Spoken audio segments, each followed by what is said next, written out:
Hi guys, तो आज मैं हाजिर हूँ एक बहुत ही इंटरेस्टिंग वीडियो के साथ। तो आज हम बात करेंगे नॉन वर्बल रीजनिंग के हवाले से।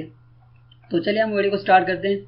तो यहाँ पे इस तरह के नॉन वर्बल जब आप क्वेश्चन सॉल्व करेंगे, डिस्क्रिप्शन दिया होता है इसी सवाल के हवाले से, तो उसको आपने बड़े गौर से पढ़ना है, डिस्क्रिप्शन क्या कह रहा है। तो इस हिसाब से आपने जो करेक्ट आंसर है उसको आपने चूज करना है। तो सबसे पहले आपने डिस्क्रिप्शन पढ़ना है। There is definite relation between figure 1 and 2. Establish a similar relationship between figure 3 and 4 by choosing a suitable figure from the answer set. तो यहाँ पे कह रहे हैं 1 और 2 को देख के आपने 3 और 4 को चूज करना है। सबसे पहले आपने ये देखना है कि इन दोनों में क्या चीज़ मुश्तरक है। तो आपने वो चीज़ यहाँ पे सेम वैसे ही यहाँ पे चूज करना है। 3 और 4 के लिए वही जोड़ी बनाने। तो यहाँ पे डिब्बा है बिल्कुल कॉर्नर पे राइट साइड पे, और वो बाहर की तरफ है, और यहाँ पे बिल्कुल टॉप पे है। तो ये टॉप पे कैसे गया, तो इसको आप ऐसे फाइंड कर सकते हैं। यहाँ से आपने बिल्कुल अपोजिट एक लाइन खींचा। तो ये मैं आपको जस्ट दिखाने के लिए कर रहा हूँ। आप इतना सोचने की ज़रूरत भी नहीं है, आप जस्ट इसको इजीली सॉल्व कर सकते हैं। मैं आपको समझाने के लिए थोड़ा लेंथी कर रहा हूँ वीडियो को। जब भी अगर आप देखें अपोजिट साइड, तो उसका होगा 180 डिग्री, तो यहाँ पे होगा 90 डिग्री, ठीक है, और यहाँ पे होगा 270 डिग्री, 270, और यहाँ पे घूम के जो जिस पॉइंट से स्टार्ट किया तो वापस वहाँ तक घूम के आ जाए तो वो बनता है 360। टोटल होती है 360 डिग्री, जहाँ से घूम के वापस उसी जगह पे पहुँच जाए। ये आप देखें तो बन गया बिल्कुल आपका सर्कल तैयार। तो अब आपने ये देखना है ये यहाँ पे टॉप पे कैसे आया। अगर ये यहाँ पे है तो यहाँ टॉप पे आ गया, और यह जब ये बॉटम में है तो ये कहाँ पहुँचेगा। तो ये आपके पास मुमकिन आंसर थे। ऑफकोर्स ये तो नहीं होगा क्योंकि इसके तो बिल्कुल बीच में ही आ रहा है, और ये भी बिल्कुल नहीं होगा क्योंकि ये हल्का सा डिस्टेंस ले रहा है, इतना तो नहीं हो सकता। तो इन दोनों में से एक हो सकता है। तो इसको हम कैसे फाइंड करेंगे। तो देखिए कॉमन ये होता है कि जब भी आपको इस तरह कोई सर्कल बनाना हो तो वो राइट साइड से घूमती है ऐसे, यानी क्लॉकवाइज। अगर आपको कहीं भी अगर आप एंटी क्लॉक वाइज घुमाना है तो आपको पहले से डिस्क्रिप्शन में दिया होगा ये एंटी क्लॉक वाइज घूम रहा है। अदरवाइज अगर आपको कोई ऐसे डिस्क्रिप्शन नहीं दिया हुआ तो इसका मतलब ये है कि ये राइट यानी क्लॉक वाइज ही घूम रहा है। तो यहाँ पे अगर आप देखें तो 180 यहाँ पे आ गया, जब ये तो बिल्कुल टॉप पे ऊपर है यानी बिल्कुल सेंटर में। अगर हम यहाँ पे बिल्कुल सेंटर में इसको यहाँ पे ले आते हैं तो ये यहाँ से यहाँ तक कम से कम 220 या 30 के करीब डिग्री बनेंगे यहाँ तक। ऑफकोर्स अगर यहाँ से अगर जाता है तो यहाँ पे 90 से तकरीबन यहाँ पे 120 या 30 के करीब आपका डिग्री बनेगा यहाँ से, अगर यहाँ से एंटी क्लॉक वाइज घूमता है तो। खैर हमें यहाँ पे डिस्क्रिप्शन में एंटी क्लॉक वाइज नहीं कहा हुआ, तो लिहाजा हम क्लॉक वाइज ही इसको घुमाते हैं। तो यहाँ तक ऑलमोस्ट 220 या 230 के करीब यहाँ पे आप कह सकते हैं यहाँ तक आ रही डिग्री। यहाँ पे हमें यह आंसर मिल गया, इधर 230 या 220 या 240 आप जो भी गए इतना ही बनता है यहाँ से यहाँ तक। तो ये अब जब घूम रहा है क्लॉक वाइज तो यह कहाँ तक जाएगा, ये आप देखिए ये आ गया आपका 180, ठीक 180 यहाँ पे आ गया। जैसा कि आपने ऐसे दोबारा बना लिया ऐसे प्लस सिंबल, यहाँ पे आ गया आपका 90 और यहाँ पे आ गया आपका 270, ठीक। तो ये 180 से थोड़ा सा आगे जाएगा यहाँ पे, ठीक है। ये आपके पास 270 है, ये आ गया आपकी यहाँ तक इसके करीब आएगा आपका 220 या 230 आप जो गए डिग्री यहाँ तक होगा।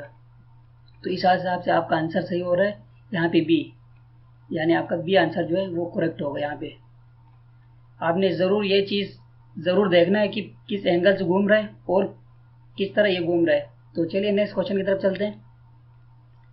तो हमारे पास क्वेश्चन नंबर 2 है, there is definite relationship between figure 1 and 2, establish a similar relationship between figure 3 and 4 by choosing a suitable figure from the answer set.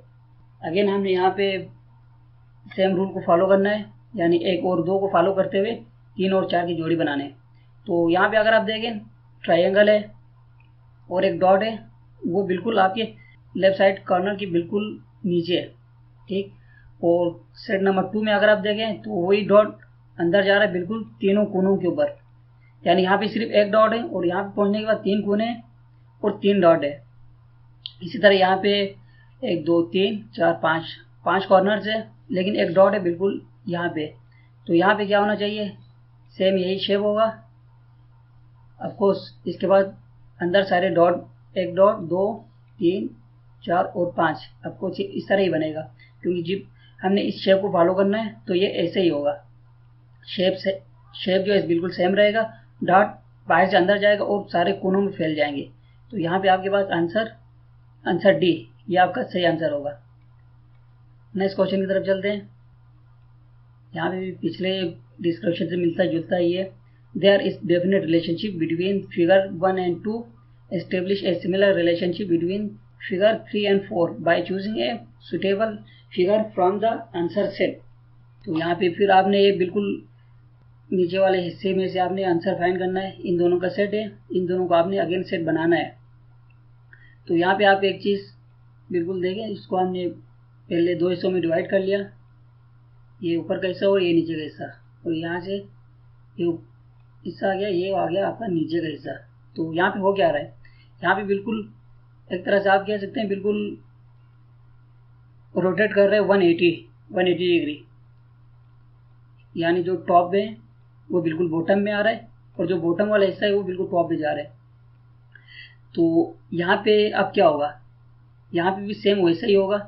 ये हिस्सा जो है बिल्कुल नीचे आएगा और ये जो हिस्सा है वो बिल्कुल ऊपर जाएगा, लेकिन जो शेप जो है बिल्कुल सेम ही रहेगा। तो यहाँ पे इसने अपना शेप जो है बदल लिया है। यहाँ पे इस तरह कट आना था, इसके पास कट नहीं है, और ये भी बिल्कुल सिमिलर नहीं है क्योंकि अंदर एक डब्बा आ गया है। यहाँ पे लाइन बहुत ज़्यादा है और ये लाइन बिल्कुल, ये अपना शेप है डी, ये बिल्कुल सेम टू सेम है और जो हमें चाहिए वैसा ही इसके अंदर फंक्शन है। तो आपके पास आंसर होगा डी, करेक्ट। ओके, ये आपका डी जो है करेक्ट आंसर है। Next question, there is definite relationship between figure 1 and 2, establish a similar relationship between figure 3 and 4 by choosing a suitable figure from the answer set. तो again यहाँ पे हमने same set, यहाँ पे 1 2 और 3 4 को हमने सेम करना है इसके साथ, मतलब इससे मिलता जुलता। तो यहाँ पे देखें,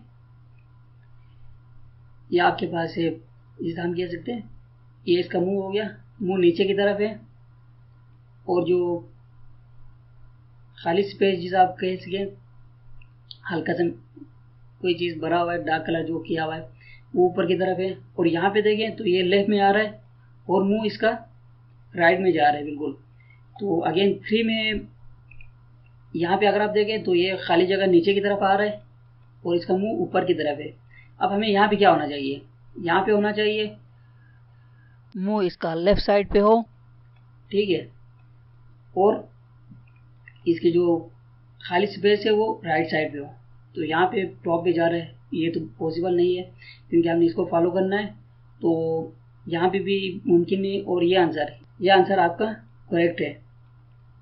ये मुंह इसका बिल्कुल आप कह सकते हैं बिल्कुल सेंटर में है, हालांकि ऐसा होना नहीं चाहिए था, यहाँ बिल्कुल नीचे होना चाहिए था इसका, जो कि हमें पिछले 1 2 3 तीनों शेप में इस तरह मिल रहा है बिल्कुल कॉर्नर पे, लेकिन इसके बिल्कुल सेंटर में। तो यहाँ पे अगर आप देखें तो सारे शेप सेम ही है, सब के बिल्कुल सेंटर में है। तो इन सब में भी मिलता जुलता हमें यही लग रहा है, क्योंकि इसके अलावा और कोई दूसरा ऑप्शन हमारे पास है ही नहीं जो यहाँ पे फिल हो सके। तो आपका आंसर होगा सी। नेक्स्ट क्वेश्चन जरा देख लेते हैं। तो नेक्स्ट क्वेश्चन है, select a figure from among the answer figures which will continue the same series as given in the problem figures. तो यहाँ पे सब के सब बिल्कुल कंटिन्यू आगे जाना है इसको। यहाँ पे कोई स्पेसिफिक यहाँ पे आपको सेट नहीं दिया हुआ जिसके थ्रू आपने दूसरे को मैच करना है। यहाँ पे एक पैटर्न बना हुआ है, इसी पैटर्न के हिसाब से वो आगे जाएगा। तो यहाँ पे अगर आप देखें सबसे लंबा स्टिक बीच में है और इसके दोनों साइडों पे दरमियाने हैं और इनके कॉर्नर पे बिल्कुल छोटे छोटे हैं। तो यहाँ पे अगर आप देखें तो ये जो लास्ट वाला जो छोटा स्टिक है वो एक स्टेप आगे चला गया, यहाँ पे लास्ट से सेकंड लास्ट पे। और यहाँ पे अगर आप देखें तो जो बड़ा स्टिक है उसके भी आगे निकल गया है, यानी ये अब तीसरे नंबर पे आ गया। यहाँ पे था पहले लास्ट में, अब ये तीसरे नंबर पे आ गया। और यहाँ पे ये बिल्कुल दूसरे नंबर पे आ गया, लास्ट में था जंप करके अब ये दूसरे नंबर पे आ गया। और अब यहाँ पे होगा ये बिल्कुल फर्स्ट पे आ जाएगा, बिल्कुल टॉप पे। इनकी इंस्ट्रक्शन यही है कि हमें इस सीरीज को फॉलो करना है। सबसे लास्ट में सेकेंड लास्ट, इसके बाद थर्ड नंबर पे आ गया, और यहाँ पे सेकंड पे आ गया, और यहाँ पे आएगा ये फर्स्ट में। तो यहाँ पे तो नहीं हो सकता क्योंकि यहाँ पे दरमियाने वाले दोनों टॉप पे हैं, और यहाँ पे बिल्कुल दोनों छोटे टॉप पे हैं, और दोनों दरमियाने बिल्कुल पीछे रखा है, ये भी नहीं। और यहाँ पे सबसे टॉप पे एक दरमियाना आ गया, ये भी नहीं। और यहाँ पे अगर आप देखें तो बिल्कुल ये आंसर आपका करेक्ट होगा, क्योंकि सबसे जो छोटा है जिसको टॉप पे आना था वो टॉप पे आ गया, और सेकेंड नंबर पे वही जो सीरीज के हिसाब से चला आ रहा था वही अपने हिसाब से।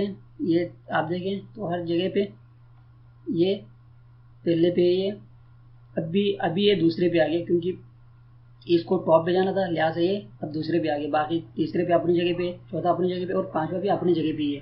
तो आपका करेक्ट आंसर होगा आंसर डी। तो फ्रेंड्स, ये था आज का वीडियो। उम्मीद है आप लोगों को पसंद आ गया होगा।